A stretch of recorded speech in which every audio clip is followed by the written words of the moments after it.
guys, I'm Charlie Book Fanatic, and today I'm going to do my December wrap up. Okay, so the books I read in December, well, in comparison to November, I read absolutely nothing.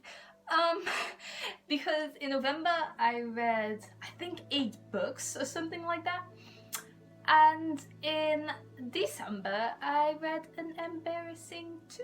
So this is going to be quite a short wrap up, but that shouldn't be a problem. The first book I read in December was Pivot Point, which is the first book in the Pivot Point duology by Kasie West. This book is about Alison Coleman, or Addie, and she is a searcher. This means she can look into the future and see how her decisions are going to work out for her life. Addie's parents are getting a divorce and she is obviously totally shocked by this, but she has to choose between living with her father, who is going to live in the norm world where people don't have these powers that her people have, or live with her mother, who is staying in their world.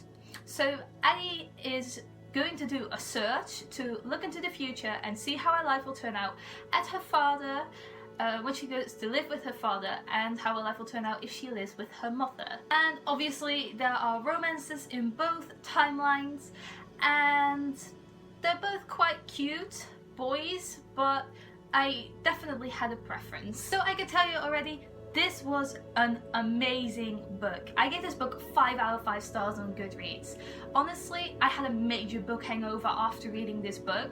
Like, I read it in the beginning of December, I finished it December 5th, and I didn't read a book until I think after Christmas. It's obviously a high school story because Addison is in high school, but in both timelines there is, in one timeline there's a guy named Duke, and he is he plays football, he's a footballer, he's a star quarterback. Obviously they're always quarterbacks, but Duke was quite cute in the beginning, but I definitely had my eyes set on Travis, which was the guy in the timeline where she lives with her father, and he is so cute. He's like a new fictional crush. There's also a mystery element in this book, which is, along with the romance and Addie's life, I mean, this book isn't all about romance.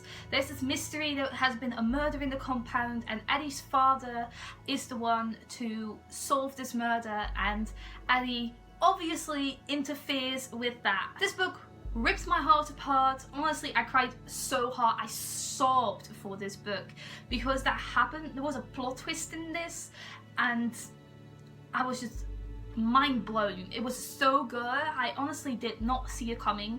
Like, before I started this book, I didn't expect to love it, and I didn't expect it to be so unforgettable, but it absolutely was. I thought I didn't want to read the second book in a duology, but I read my review back on Goodreads now, and I actually needed the sequel so badly. I sent that review, so, and my and that book is also on my TBR, so I guess I want to read the sequel. I totally forgot about that, but it was so good. I can imagine I wanted to read the sequel, so I think I'm going to give that a chance. I don't know what it's about, but this book ripped me apart. It was so good. I can't recommend this enough.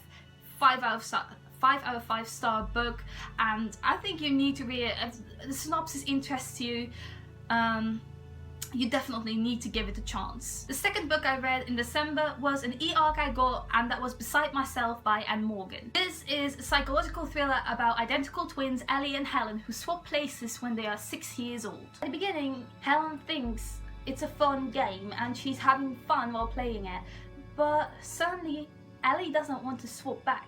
This book is all about Helen's life. Helen, who's suddenly Ellie, because they never swap back. She was her whole life, she was suddenly Ellie.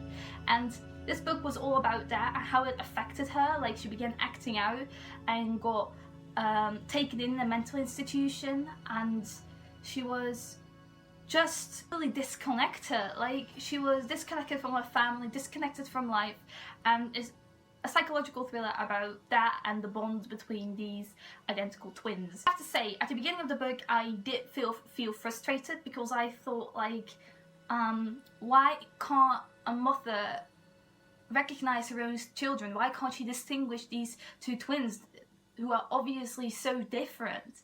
But that got cleared up more to the end of the book, so I did get frustrated. I did get frustrated with the real Ellie constantly lashing out at Helen, and their mother constantly lashing out at the real Helen.